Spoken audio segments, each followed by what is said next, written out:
Halo semua, jumpa lagi di channel YouTube saya. Jadi di video kali ini kita akan bahas salah satu produk Apple yang jika dilihat dari segi harga saat ini sudah sangat worth it untuk dibeli ya. Yap, ini adalah iPhone 14 Pro Max.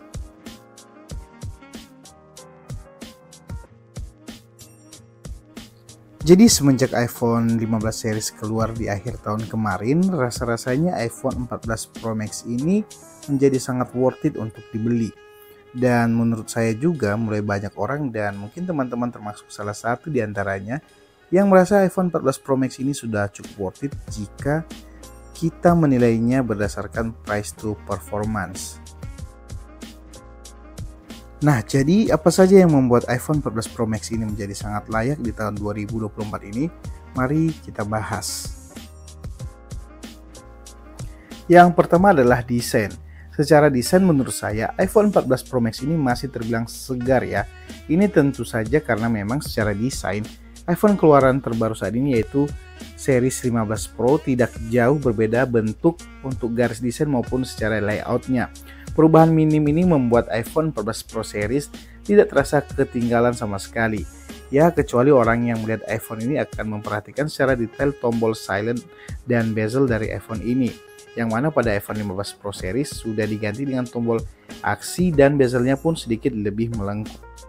Secara material iPhone 14 Pro Max ini menggunakan bezel aluminium dan back cover kaca dengan finishing matte yang membuat tampilan iPhone 14 Pro Max ini terasa premium tentu saja, baik secara visual maupun saat digenggam.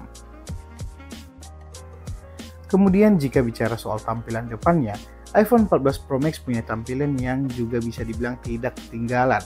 Karena untuk tampilan layar depannya ini sudah tidak ada poni-poninya lagi dan sudah hadir dengan desain Dynamic Island yang mana desain yang juga sama-sama digunakan oleh iPhone 15 series. Jadi untuk di bawah matching dan secara gengsi desain dari iPhone 14 Pro Max ini tentu saja masih akan sangat terasa fleksibnya ya. Kemudian di poin selanjutnya adalah layarnya teman-teman. Layar dari iPhone 14 Pro Max ini menggunakan panel LTPO Super Retina XDR OLED dengan refresh rate 120 Hz. Kemudian untuk luasnya yaitu sebesar 6,7 inci dan punya kecerahan 1000 nits sampai dengan 2000 nits. Jadi selain punya layar yang luas, iPhone 14 Pro Max ini juga punya refresh rate layar yang mencapai 120 Hz dan kecerahannya juga baik. Pastinya menurut saya layar dari iPhone 14 Pro Max ini sangat-sangat nyaman dan enak untuk digunakan sehari-hari untuk berbagai kebutuhan dan berbagai kondisi juga. Mau dipakai buat bermain sosmed atau untuk menonton video tentunya juga sangat nyaman. Dipakai di dalam ruangan oke, di luar ruangan juga oke. Layarnya masih bisa dengan jelas terlihat. Nah, menariknya lagi, panel layar yang digunakan oleh iPhone 14 Pro series ini sudah support dengan fitur Always On Display yang menurut saya cukup bermanfaat ya. Kita jadi bisa melihat beberapa informasi dari notifikasi yang ditampilkan di layarnya ini. Dan walaupun di beberapa flagship Android, fitur Always On Display ini bukanlah hal yang baru, namun menurut saya ini menjadi salah satu perkembangan yang membuat layar dari iPhone 14 Pro series ini tidak terasa cupu. Untuk layar dari iPhone 14 Pro Max ini juga sudah dibekali dengan perlindungan ceramic seal yang punya kualitas yang jempolan ya. Sudah kualitas layarnya oke, proteksi layarnya pun juga oke teman-teman. Poin selanjutnya adalah kamera. Nah, bicara soal kamera, iPhone 14 Pro Max ini menjadi pembuka jalan penggunaan lensa dengan resolusi 48 megapiksel. Untuk resolusi masing-masing kameranya sendiri adalah kamera utama 48 megapiksel, kamera ultrawide 12 megapiksel dan kamera telefoto 12 megapiksel. Untuk kualitas kamera iPhone 14 Pro Max ini menurut saya sudah sangat bagus, bahkan dalam berbagai kondisi pengambilan gambar. Untuk warna yang dihasilkan menurut saya sangat natural dan seimbang. Untuk detailnya juga sangat tajam. Autofokus pada lensanya ini juga bekerja sangat responsif. Foto potretnya juga sangat bagus. Untuk hasil perekaman videonya juga tidak bisa dilewatkan. Karena menurut saya kualitas video dari iPhone 14 Pro Max ini punya hasil yang sangat baik, apalagi jika bicara soal stabilisasi videonya. Menurut saya, kamera iPhone 14 Pro Max ini adalah salah satu yang terbaik. Sederhananya, menurut saya, kebutuhan akan fotografi dan videografi sudah sangat terpenuhi oleh satu handphone ini, bahkan untuk level kebutuhan konten-konten profesional sekalipun.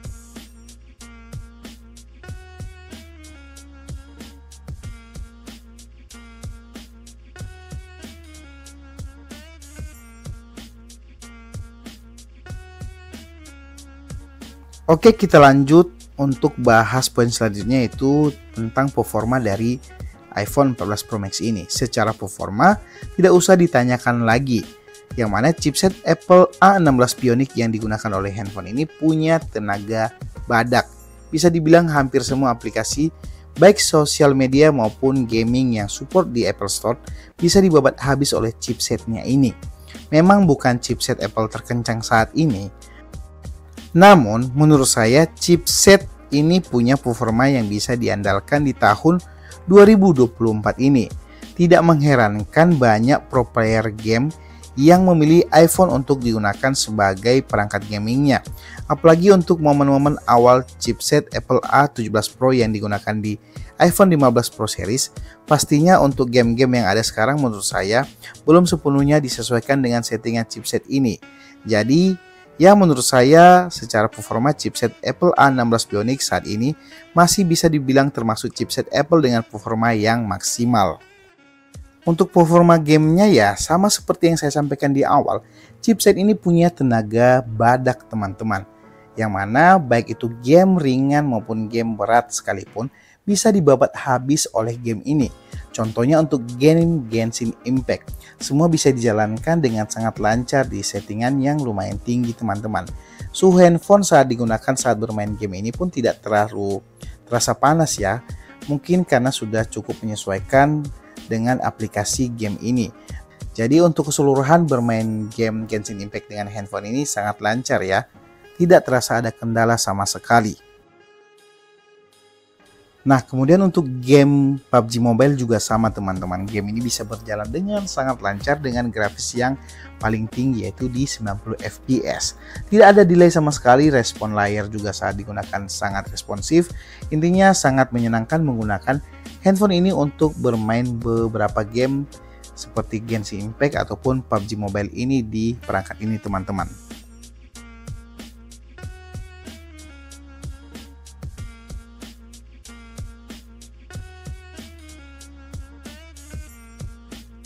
Nah, terakhir adalah harga. Nah, ini yang menurut saya paling menarik untuk dibahas dari handphone ini teman-teman. Untuk harga second atau bekasnya saat ini sudah sangat terjangkau menurut saya. Saat ini untuk harga bekasnya di varian 256 ada di kisaran 17-18 jutaan untuk X iBox ya. Bahkan untuk X internnya ada yang jual di harga 15-16 juta saja teman-teman. Dan menurut saya di harga ini iPhone 14 Pro Max ini sudah bisa untuk dilirik-lirik bagi teman-teman yang punya budget segitu ya tentunya. Karena dengan harga segitu sudah sangat sebanding dengan performa yang didapatkan. Namun ini kembali lagi ke kemampuan dan kebutuhan ya.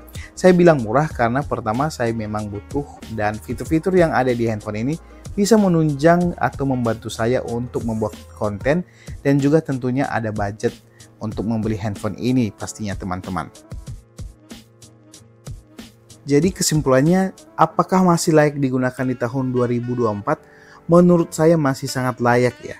Karena secara desain dan performa iPhone 14 Pro Max ini masih sangat fresh. Belum ada 2 tahun umur rilisnya teman-teman. Dan dengan semua fitur-fiturnya itu, iPhone 14 Pro Max masih sangat bisa menunjang kegiatan ataupun kebutuhan kita di tahun 2024 ini.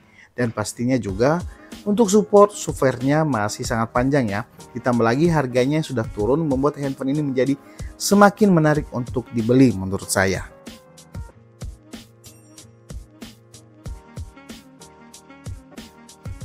Oke teman-teman, sampai di sini dulu video saya kali ini. Semoga videonya bermanfaat dan terima kasih telah menonton video saya sampai selesai. Dan sampai jumpa di video saya selanjutnya.